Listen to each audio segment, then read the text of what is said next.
Hello everyone, welcome back to an online study channel that make your concept clear. Today I will teach you NCERT Science Class 8 Chapter 1.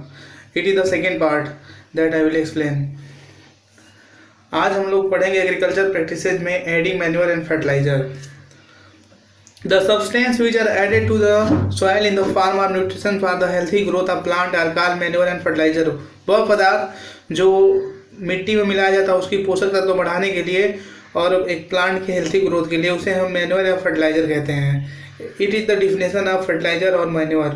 ये fertilizer का definition है.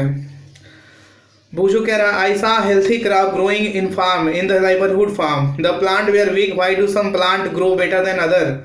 भूजू कह रहा कि मैं अपने पड़ोस में एक खेत में कुछ पौधे देखा था जिसमें कुछ प्लांट तो हेल्दी थे और कुछ वीक थे. ऐसा क्यों होता है इसको हम इसमें आगे समझेंगे.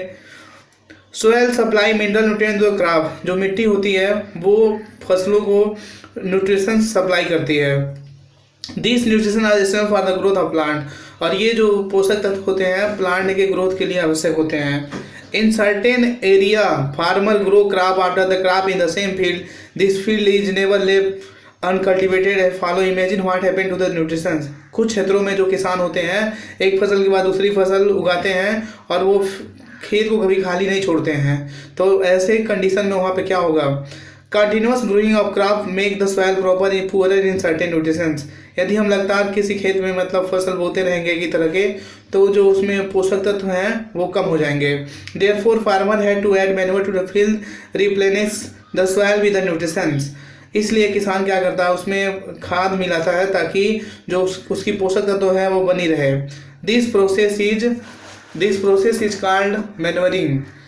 इस प्रक्रिया को हम मैन्योरिंग कहते हैं. Improper and insufficient manuring result in a weak plant. यदि हम उचित मात्रा में मैन्योरिंग नहीं देंगे तो पौधों को प्रॉपर मात्रा में पोषक तत्व नहीं मिलेंगे तो पौधे वीक हो जाते हैं. Manuring is an organic substance from the decomposition of plant animal waste. Manure जो है वो एक जैविक पदार्थ है जो कि प्लांट और एनिमल वेस्ट के डिस्कम्पोजन से बनता है. Farmer dump plant animal waste in the pit and at open place and allow it to decompose. और फार्मर क्या करता है खुले मैदान में मतलब उस डंप और जो एनिमल वेस्ट होता है या प्लांट वेस्ट होता है उसको डंप कर देता है और इसे डिस्कम्पोज करने के लिए छोड़ देता है. This decomposition is caused by the some micro organism. और ये जो डिस्कम्पोजिशन होता है कुछ माइक्रो ऑर्गेनिज्म होते हैं जैसे रेडवार्म हो गया अर्थवार्म हो गया इनकी सहायता से होता है. This decompose matter use as a organic manure. और यही डिस्कम्पोज पदार्थ को हम जैविक खाद के रूप में इस्तेमाल करते हैं. You have already learn about the vermi composting in class 6. जैसा कि आप लोग क्लास 6 में वर्मी कंपोस्टिंग के बारे में पढ़े हैं. बात करते हैं हम लोग एडवांटेज ऑफ मैन्योर. मैन्योर के फ़ायदे क्या हैं इस बात को समझने के लिए हमें एक्टिविटी 1.2 देखना पड़ेगा. Take moong and gram seed and में जर्मिनेट देम. हमें मूंग या चने की सीड लेना है उसे अंकुरित करना है. Select 3 equal size seedling out of this. और उनमें से 3 इक्वल साइड सीडलिंग सेलेक्ट करना है. नाउ टेक 3 एम्प्टी ग्लास और सिमिलर वेसल. और उसके बाद हमें 3 ग्लास लेना है और mark them A B C. और उन पे तीनों ग्लास पे पहले ग्लास पे लिखेंगे दूसरे ग्लास पे बी और तीसरे पे सी लिख देना है. 2 glass a little amount of soil mix with little cow dung manure. और ग्लास ए में हमें क्या करना है थोड़ी मात्रा में मिट्टी डालना है और कुछ गाय का गोबर जो मैन्योर है खाद है उसको डालना है. In glass B put the same amount of the soil mix with little urea. और ग्लास बी में उतना ही मिट्टी लेना है लेकिन उसमें मैन्योर की जगह पे यूरिया डालना है. And take the same amount of soil in the glass C. और ग्लास सी में भी उतना ही अमाउंट मिट्टी लेना है और उसमें ना मैन्योर मिलाना ना फर्टिलाइजर मिलाना है. Now pour the same amount of water in each glass and plant the seedling in them. और उसके बाद उसमें कुछ पानी डाल देना है. फिर जो 3 सीडलिंग हम लिए थे उसको डाल देना है तीनों ग्लास में. Keep them in the safe place and water them daily. और उन्हें सुरक्षित स्थान पर रख देना है और डेली उनको वाटर देना है. After 7 to 10 days observe their growth. और 7 या 10 दिन के बाद उसके अंदर जो ग्रोथ है उसको हमें देखना है जैसा कि फिगर 1.3a में दिखाया गया है preparation of experiment.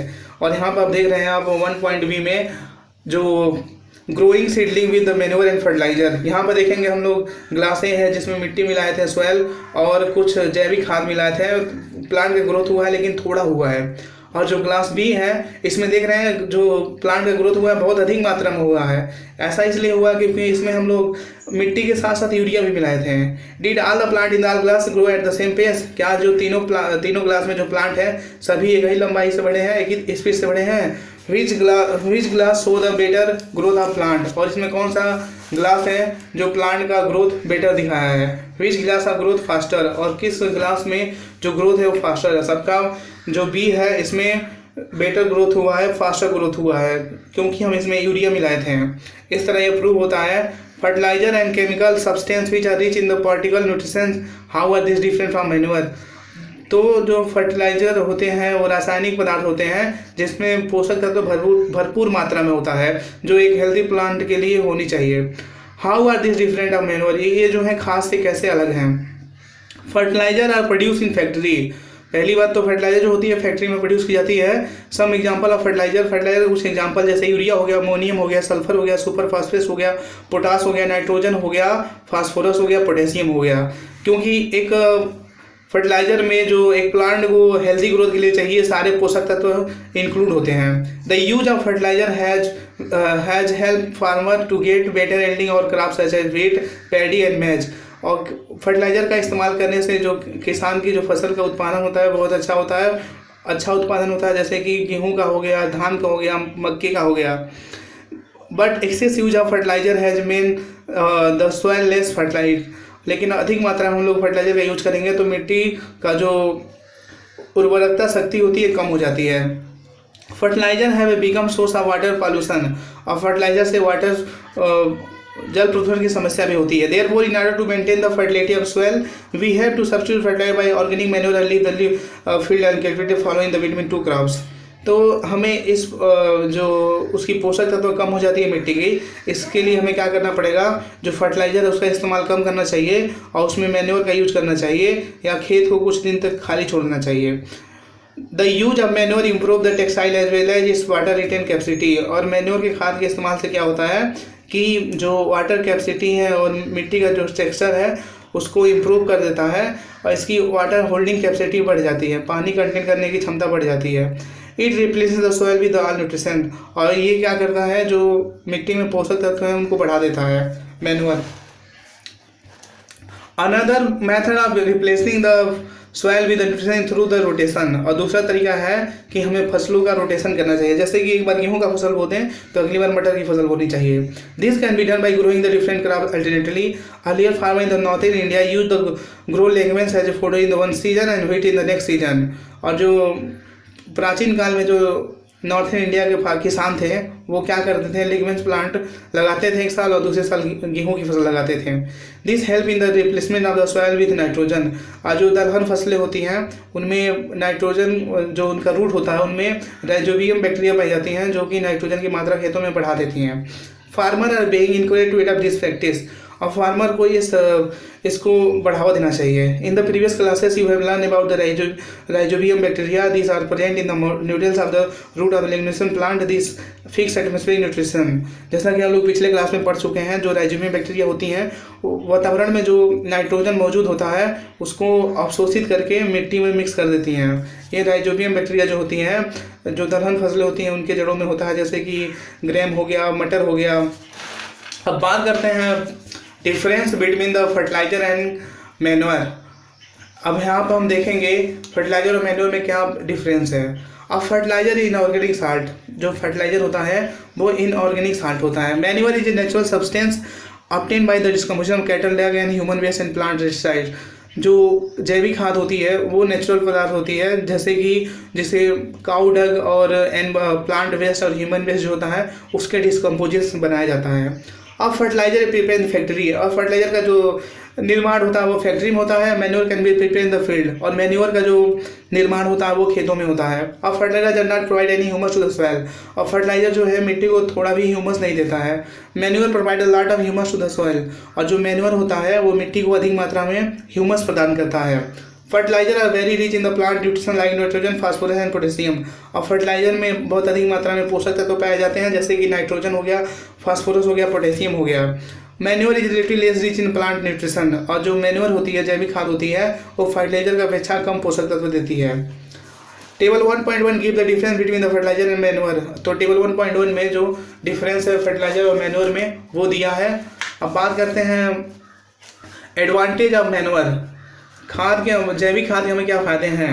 The organic manure is consider better than fertiliser, this is because जो जैविक खाद होती है वो फर्टिलाइजर से अच्छी मानी जाती है क्योंकि it enhance the water holding capacity of soil, ये मिट्टी का वाटर कैपेसिटी होल्डिंग कैपेसिटी बढ़ा देता है। It make the soil porous due to the which exchange the gas become easy, और ये मिट्टी को ढीली बना देती है, मतलब भुरभुरी बना देती है जिससे गैस एक्सचेंज करने में आसानी हो। It increase the number of friendly microbes, और ये मिट्टी में जो किसान के मित्र होते हैं ऑर्गेनिज्म होते हैं माइक्रोब्स, उनको बढ़ा देता है, जैसे कि रेडवार्म हो गया, अर्थवार्म हो गया। It improve the texture of the soil, ये मिट्टी का टेक्सचर सुधार देता है। अब बात करते हैं next agriculture practices, irrigation. Irrigation, all living being need to water, जैसा कि हम लोग जानते हैं सभी जीवों को पानी की जरूरत होती है। Water is important for proper growth and development of flower, और जो वाटर होता है मतलब पौधों की उचित ग्रोथ और फ्लावर के डेवलपमेंट और फ्रूट और सीड के डेवलपमेंट के लिए आवश्यक होता है।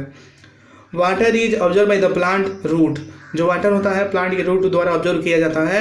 Along with mineral and fertiliser also observe, अब वाटर के साथ साथ वो रूट क्या करता है, मिनरल और फर्टिलाइजर भी ऑब्जर्व करता है। प्लांट कंटेन नियरली 19% वाटर, अब प्लांट जो है 90% वाटर रखता है, प्लांट में 90% वाटर होते हैं। Water is enough because germination of seed does not take place under dry condition, water इसलिए आवश्यक होता है कि जो सीड का जर्मिनेशन है वो ड्राई कंडीशन में नहीं हो सकता क्योंकि वाटर जो है सॉइल में नमी बनाए रखता है। Nutrition dissolve in water get transport to the each part of the plant, और जो न्यूट्रिशन उसमें डिजोल्व होता है वो प्लांट के ईच पार्ट में पहुंचा देता है। Water also protect the crop from the both first and the hot air current, और जो वाटर है मतलब वो पौधों को अधिक ठंडक और अधिक तेज गर्म हवाओं से बचाता है। To maintain the moisture of the soil for the healthy crop growth field have to water regularly, और हमें एक स्वस्थ हेल्दी प्लांट ग्रोथ के लिए हमें फील्ड को मतलब नियमित रूप से पानी देना चाहिए। The supply of water to crop at the different interval is called irrigation. Here is given the definition of irrigation, जो वाटर को हम पानी देते हैं नियमित अंतराल को उसे इराइगेशन कहते हैं। ये इराइगेशन का डिफिनेशन है। The time and frequency of irrigation vary from crop to crop, और किस फसल को कितनी पानी देना वो फसल के ऊपर डिपेंड होता है। जैसे कि मान लीजिए धान की फसल है तो उसे अधिक मात्रा में पानी देना होगा, अधिक बार देना होगा, और जो गेहूं की फसल है उसे कम मात्रा में पानी देना होता है, कम बार देना होता है, जैसे कि 1 से 2 बार गेहूं की फसल के देते हैं। Soil to soil, it is also differ from the soil to soil, और मिट्टी के ऊपर डिपेंड होता है। जैसे कि सैंडी मिट्टी होगी, बालुई मिट्टी होगी तो वहाँ पर अधिक मात्रा में पानी देना पड़ेगा, और क्लेवी मिट्टी होगी जैसे काली मिट्टी होगी तो उसको पानी कम मात्रा में देते हैं। और also differ from season two season, और ये सीजन के ऊपर भी डिपेंड होता है। जैसे गर्मी के सीजन में अधिक पानी देने की जरूरत होती है और ठंडी के सीजन में कम मात्रा में। In summer the frequency what is higher, summer season में जो पानी देने का मतलब फ्रिक्वेंसी होता है वो हाइयर होता है। वाई सो, ऐसा क्यों? Could it be due to the increase the rate of evaporation of water from the soil and leave, इससे क्या होता है कि जो गर्मी के सीजन में इवेप्शन होता है बहुत अधिक होता है।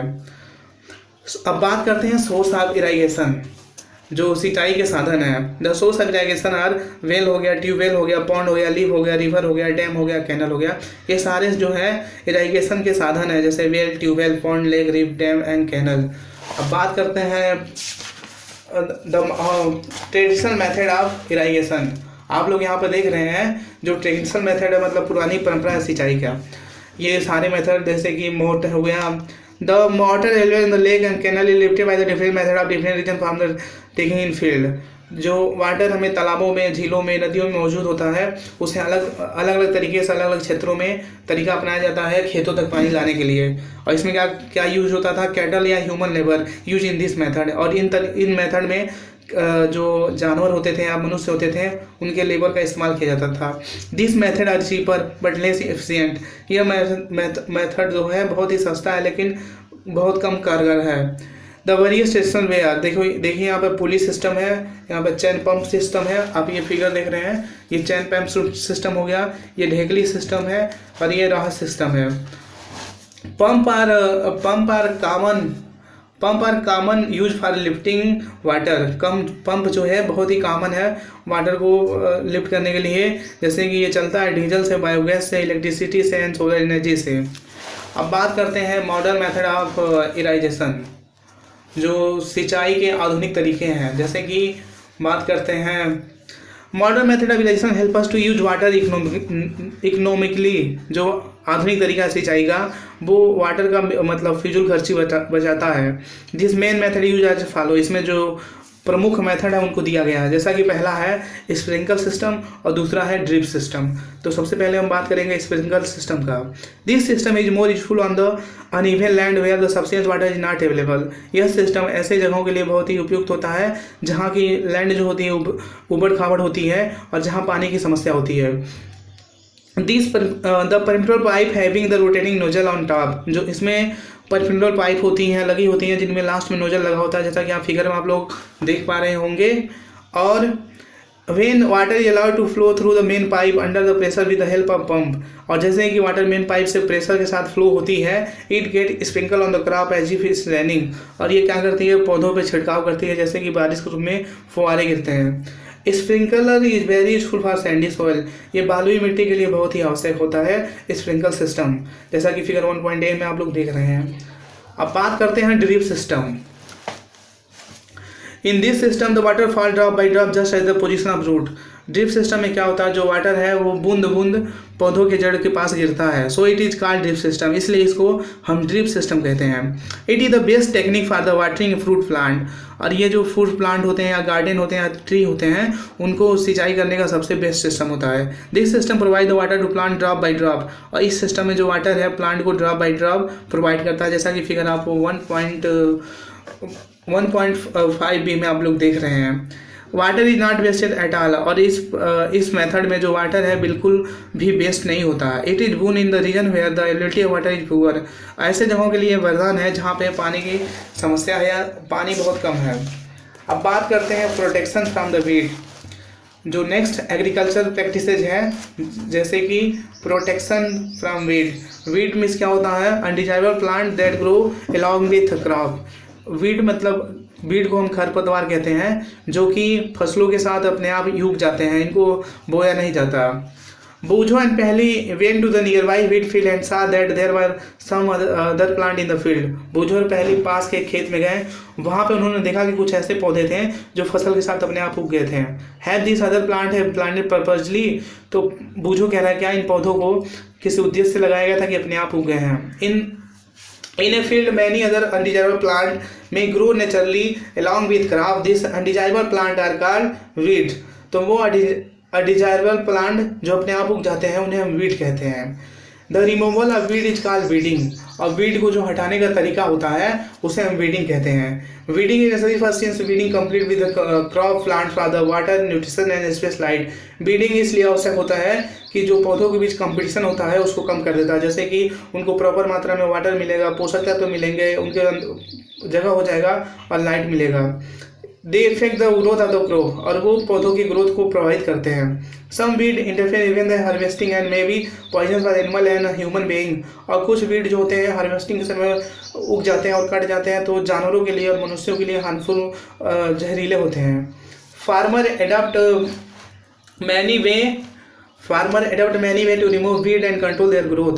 फार्मर जो है बहुत सारा तरीका अपनाता है वीड को कंट्रोल करने के लिए। Tilling before sowing the crop will help in the uprooting killing weed.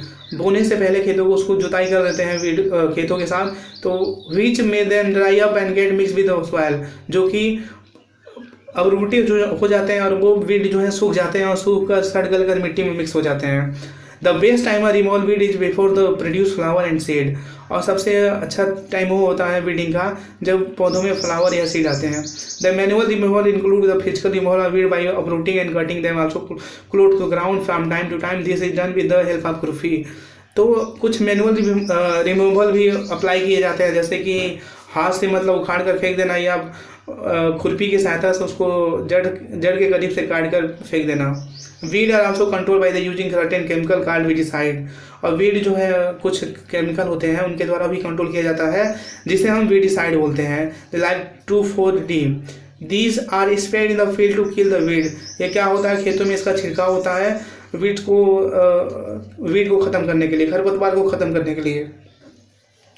They do not damage the crop. वो फसलों को नुकसान नहीं पहुंचाते हैं। The weedicide are diluted with the water to extend required spray in the field with the sprayer.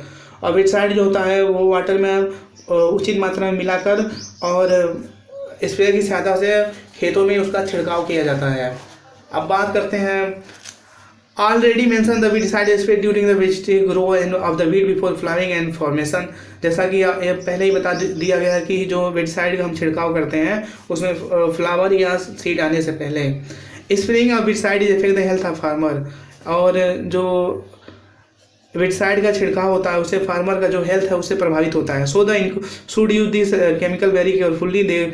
इसलिए इस chemical का मतलब किसानों को बहुत ही सावधानी से इस्तेमाल करना चाहिए।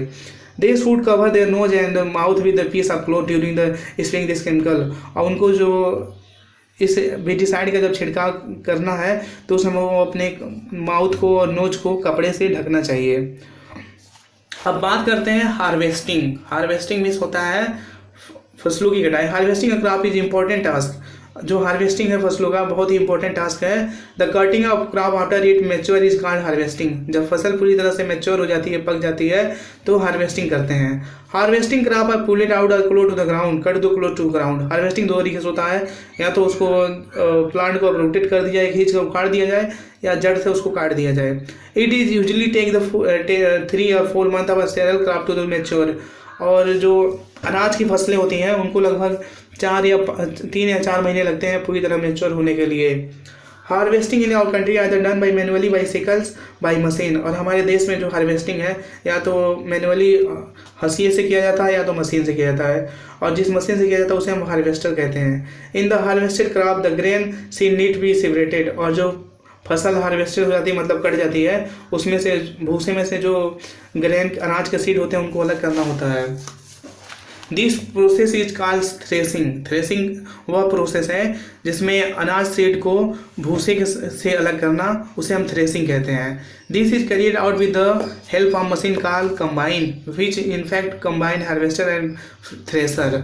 और ये जो प्रोसेस है हम कंबाइन मशीन से करते हैं, जैसा कि आप इस फिगर में देख रहे होंगे। जैसा कि कंबाइन मतलब होता है मिलाना, तो इसमें 2 चीज़ मिले होते हैं, थ्रेसर और हार्वेस्टर। हार्वेस्टर मतलब फसलों के काटने वाला, और थ्रेसर मतलब जो सीड होती है उसको भूसे से अलग करना। तो ये दोनों काम कर देती है कंबाइन, इसलिए इसका नाम कंबाइन रखा गया है। Farmer with small holding land.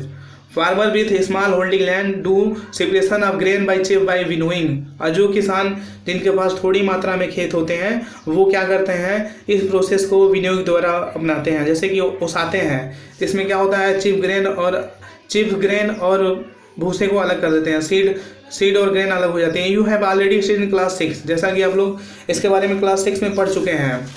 अब बात करते हैं harvest festival. After 3 or 4 months of hard work there come to the day of the harvest। और 3-4 महीने कठिन परिश्रम के बाद एक टाइम आता है हार्वेस्ट का। The sight of golden field और standing crop laden with the grain. और उस समय जो गोल्डन फील्ड होती है, सुनहरी फसलें होती हैं, वो अनाज से लदी होती हैं। It feel the heart of farmer with joy. और किसान इसको देखकर बहुत ही प्रसन्न होता है। And sense of well being the effort of the past season have been borne fruit and it time to relax. वो लोग मतलब ऐसा महसूस करते हैं कि अब टाइम आ गया रिलैक्स करने का, थोड़ा एंजॉय करने का। The period of harvest is thus a great Joy and happiness in the all part of India. और वो पीरियड जो होता है हर क्षेत्र में, मतलब जो इंडिया का सभी क्षेत्रों में जॉय का सबसे अच्छा पार्ट होता है।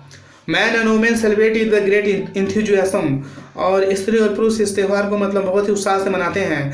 Special festival with the help of harvest season and Pongal, Baisakhi, Holi, Diwali, Bihu.